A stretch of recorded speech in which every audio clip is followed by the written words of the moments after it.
Është e papranueshme mënyra se si keq përdoret fjala në këtë parlament, kur në fakt duhet të ishte në shërbim të qytetarëve shqiptar.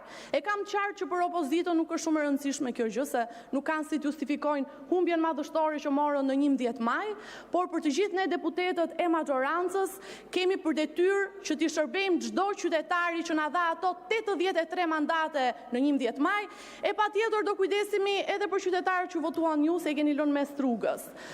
Zoti Bardhi, nëse ju mendoni që duhet ndërprer seanca sepse ministri përdori një gjuhë jo të përshtatshme ndaj koleges, unë mendoj që juve ju duhet hequr e drejta e fjalës për këtë seancë, për gjuhën fyese, banale dhe ofenduese që përdorët përkundrejt koleges Çaushi. E kam të qartë, nuk ju del lehtë mlefi dhe inati që keni me qarkun e fierit, por s'keni ç'bëni do ta hani turpin me bukë.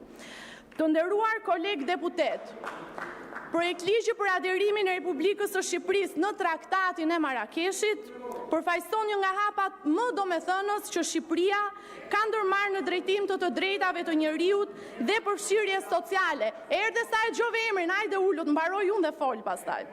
Si relatore në Komisionin për të drejtat e njeriut dhe mjetet e informimit publik, kam pasur mundësinë të shqyrtoj në detaje nismën për aderimin në traktatin e Marrakeshit, një nismë e cila vjen në përputhje me ligjin për marrëveshjet ndërkombëtare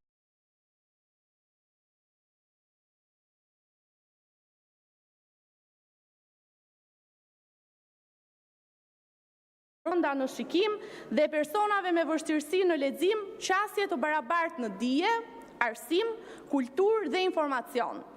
Një e drejtë themelore që kushtetuta jonë dhe konventa e kombeve të bashkuara për të drejtat e personave me aftësi të kufizuara e mbrojnë në mënyrë eksplicite. Në diskutimet e zhvilluara në komision, është tekstuar se prej vitesh institucionet tona arsimore, bibliotekat, shkollat speciale dhe organizatat e komunitetit të verbërve përballen me pengesa ligjore që i detyrojnë të kërkojnë autorizime të gjata dhe shpesh të kushtueshme për të prodhuar materiale të aksesueshme. Traktati i Marrakeshit e zgjidh këtë problem në mënyrë të qartë dhe të drejtë. Ai u jep këtyre institucioneve të drejtën të prodhojnë, shpërndajnë dhe shkëmbejnë materiale të aksesueshme, pa qenë të detyruara të marrin leje nga mbajtësit e të drejtave të autorit për sa kohë veprimi ka si qëllim mbështetjen e përfituesve të përcaktuar në traktat.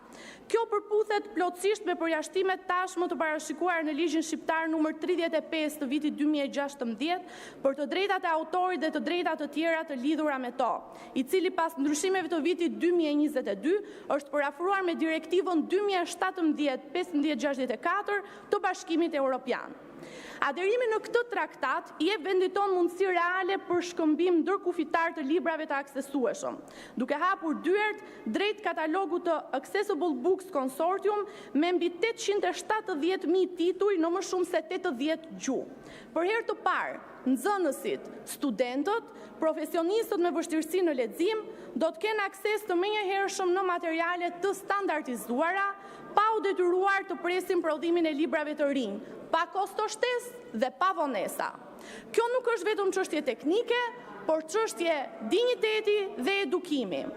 Nga terreni kemi marrë dëshmi të prekshme, tekste mosimore të papërditësuara për nxënësit që nuk shikojnë, mungesë librash universitar të aksesueshëm dhe prindër të cilët paguajnë nga të ardhurat e tyre për të përkthyer materiale në braille ose audio. Ky realitet nuk mund të vazhdojë dhe traktati i Marrakeshit është mjeti që e ndryshon. Dua të nënvizoj dhe një çështje lidhur me keq informimet publike dhe interpretimet të pavërteta, sikur ky traktat prek të drejtat e autorit botuesit shqiptar apo rrezikon sovranitetin kulturor. Këto janë të pavërteta. Traktati nuk cënon asnjë të drejtë autorit dhe nuk hap rrugë për asnjë lloj abuzimi. Ai rregullon vetëm një përjashtim shumë të limituar, të njëjtën që legjislacioni ynë tashmë e njeh. Botuesit nuk humbasin të drejta, nuk humbasin treg dhe nuk humbasin përfitime. Përkundrazi, veprat e autorëve shqiptar marrin mundësinë të lexohen më gjerësisht, të bëhen pjesë e fondit ndërkombëtar dhe të kenë një audiencë të re që deri dje nuk mund ta arrinin. Në përputhje me dokumentacionin shoqërues të projekt ligjit, kjo nismë ndihmon vendin të përmbush angazhimet ndërkombëtare për objektivat e zhvillimit të qëndrueshëm, sidomos SDG 4 për arsim cilësor, SDG 10 për reduktimin e pabarazive dhe SDG 16 për institucione gjithëpërfshirëse. Gjithashtu, projekt ligji nuk sjell asnjë kosto të re për buxhetin e shtetit, pasi pjesa më e madhe e mbështetjes teknike ofrohet nga organizata botërore pronësisë intelektuale dhe Accessible Books Consortium. Të nderuar kolegë, ky është një projekt ligj i vogël në formë, por me ndikim të madh në jetën e shumë njerëzve që deri dje kanë mbetur të përjashtuar jo nga mungesa e dëshirës për të mësuar, por nga mungesa e aksesit. Aderimi në traktatin e Marrakeshit është një hap i domosdoshëm drejt një Shqipërie më të drejtë, më gjithëpërfshirëse, që nuk lë pas askënd, pavarësisht një pengese fizike apo teknike. Kam bindjen se ky kuvend do ta mbështesë këtë nismë si një akt digniteti, si akt mbrojtje të drejtave të njeriut.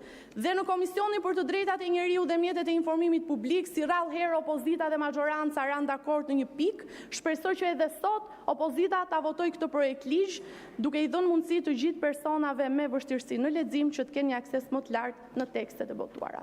Ju faleminderit.